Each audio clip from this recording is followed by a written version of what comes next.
നെറ്റ്ഫ്ലിക്സിൽ ഇന്ന് പുതുതായിട്ട് റിലീസ് ആയിട്ടുള്ള ദ ചെസ്റ്റ്നട്ട് മാൻ സീസൺ 2 കണ്ടു. ഡാനിഷ് ക്രൈം ത്രില്ലർ സീരീസ് ആണിത്. സൊറൻ സ്വൈസ്ട്രപ്പിന്റെ ക്രൈം നോവലിന്റെ ദൃശ്യാവിഷ്കാരമാണ് ഈ സീസണും. ഇത്തവണ സംവിധായകർ മാറിയിട്ടുണ്ട്. മിലാദ് അലാമി, റോണി എസ്ര എന്നിവർ ചേർന്നാണ് ഈ സീസൺ ഡയറക്ട് ചെയ്തിട്ടുള്ളത്. അപ്പോൾ ഇന്ന് ഈ സീരീസിനെ കുറിച്ച്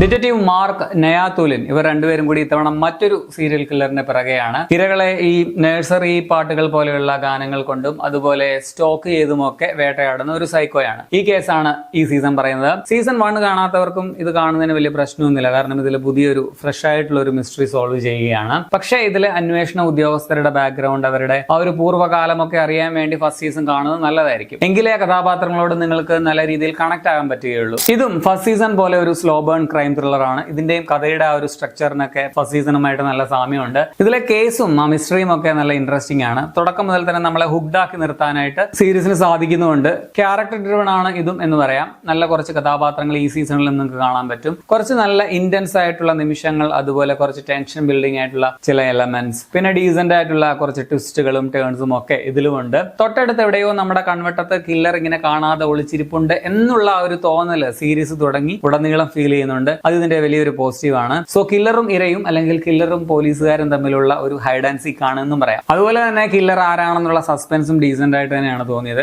അത്രയ്ക്ക് പ്രഡിക്റ്റബിൾ അല്ല. പേഴ്സണലി എനിക്ക് കുറച്ച് കഴിഞ്ഞപ്പോൾ ഗസ് ചെയ്യാൻ പറ്റിയായിരുന്നു. പക്ഷെ ഞാൻ ഉദ്ദേശിച്ച പലരിൽ ഒരാളായിരുന്നു അയാൾ. പിന്നെ ഇത് സ്ലോ പേസ്ഡ് ആണെങ്കിലും അനാവശ്യമായിട്ടുള്ളതൊന്നും കഥയിൽ കൂട്ടിച്ചേർത്തിട്ടും ഇല്ല. പെർഫോമൻസ് പറയുമ്പോൾ ഇതിലെ മെയിൻ 2 കഥാപാത്രങ്ങൾ, അതായത് അന്വേഷണ ഉദ്യോഗസ്ഥരുണ്ടല്ലോ, മാർക്ക് ഹെസ് ആയിട്ട് വരുന്ന മിക്കേൽ ബോ ഫോൾസ്ഗാർഡ്, അതുപോലെ നയാതുലിനായിട്ട് വരുന്ന ഡാനിക കൂർക്കിക്, ഇതിലും ഇവർ രണ്ടുപേരും നൈസാണ്. പ്രത്യേകിച്ച് ഇത്തവണ മാർക്കിനാണ് കുറച്ചുകൂടി പ്രാധാന്യമുള്ളതായിട്ട് തോന്നി. രണ്ടുപേർക്കും ഉണ്ട്, എങ്കിലും നായകനാണ് കുറച്ചുകൂടി ഉള്ളത്. ഇവരെ കൂടാതെ കുറച്ച് ഫ്രഷ് ഫേസസ് കൂടി ഇത്തവണ വരുന്നുണ്ട്. അതിൽ മാരി ആയിട്ട് വന്ന സോഫി ഗ്രാബോലും നൈസായിരുന്നു. ബാക്കി എല്ലാവരുടെയും പെർഫോമൻസ് ഒക്കെ കൊള്ളാം. സപ്പോർട്ടിംഗ് കാസ്റ്റിന് നല്ല പ്രാധാന്യമുണ്ടെന്നുള്ളതും ഈ സീരീസിന്റെ ഒരു പ്രത്യേകതയാണ്. ഫസ്റ്റ് സീസൺ പോലെ തന്നെ സെക്കൻഡ് സീസണും നല്ല ടെക്നിക്കൽ ക്വാളിറ്റി ഉള്ള ഒരു സീരീസ് ആണിത്. ക്യാമറ, എഡിറ്റിംഗ്, ബാക്ക്ഗ്രൗണ്ട് സ്കോർ, പിന്നെ ഇവരുടെ മനോഹരമായിട്ടുള്ള ലൊക്കേഷൻ, എപ്പോഴും ഇങ്ങനെ മഴ പെയ്തുകൊണ്ടിരിക്കുന്നത് പോലെയുള്ള ആ ഒരു അന്തരീക്ഷം, ഇതിന്റെ ഒരു ഡാർക്ക് കളർ ടോൺ ഒക്കെ കൊണ്ട് ഒരു മിസ്റ്ററി മൂഡിന് പക്കാ മാച്ചായിരുന്നു ഇതിന്റെ ആ ഒരു വിഷ്വൽസ് എന്ന് പറയാം. അതുപോലെ തന്നെ നോർഡിക് അല്ലെങ്കിൽ സ്കാൻഡിനേവിയൻ ത്രില്ലേഴ്സ് ഇഷ്ടപ്പെടുന്നവർക്ക് ഇതിന്റെ ഒരു വിഷ്വൽസിന്റെ ഭംഗി കൊണ്ട് തന്നെ ഇതിങ്ങനെ കണ്ടിരിക്കാൻ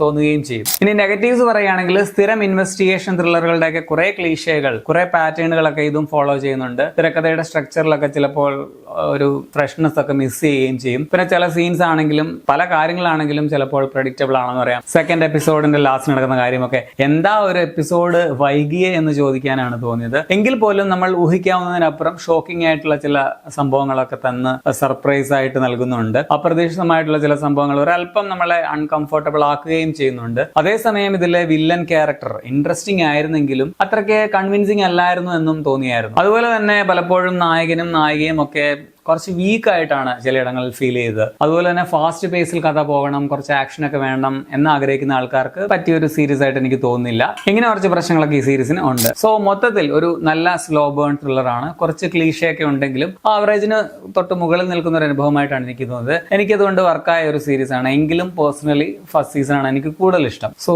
സ്ലോ ബേൺ ത്രില്ലർ ഇഷ്ടപ്പെടുന്നവർക്കും നോർഡിക് അല്ലെങ്കിൽ സ്കാൻഡിനേവിയൻ ക്രൈം ത്രില്ലേഴ്സ് ഒക്കെ ഇഷ്ടപ്പെടുന്നവർക്കും പറ്റുന്ന ഒരു സീരീസ് ആണെന്നാണ് ഞാൻ വിചാരിക്കുന്നത്. കണ്ടു നോക്കുക. നെറ്റ്ഫ്ലിക്സിലാണ് ഇതുള്ളത്. ഡാനിഷ് ആണ് ഇതിന്റെ original language. English, Hindi dubbing ഉണ്ട്, തമിഴ് ഡബിംഗ് ഒന്നും ഇല്ല. 43 മിനിറ്റ് മുതൽ 55 മിനിറ്റ് വരെ ദൈർഘ്യമുള്ള 6 എപ്പിസോഡുകളാണ് സീരീസിലുള്ളത്. നിങ്ങൾക്കൊരു 5.5 മണിക്കൂറിനുള്ളിൽ കണ്ടു തീർക്കാൻ പറ്റുമായിരിക്കും. 18+ ആണ്. കുറച്ച് വയലൻസ്, അഡൽട്ട് സീൻസ് ഒക്കെ ഉള്ളതുകൊണ്ട്. അപ്പൊ നിങ്ങൾ ഈ സീരീസ് കണ്ടുള്ളവരാണെങ്കിൽ നിങ്ങളുടെ അഭിപ്രായം കമന്റിൽ രേഖപ്പെടുത്തുമല്ലോ. ശരി എന്നാൽ.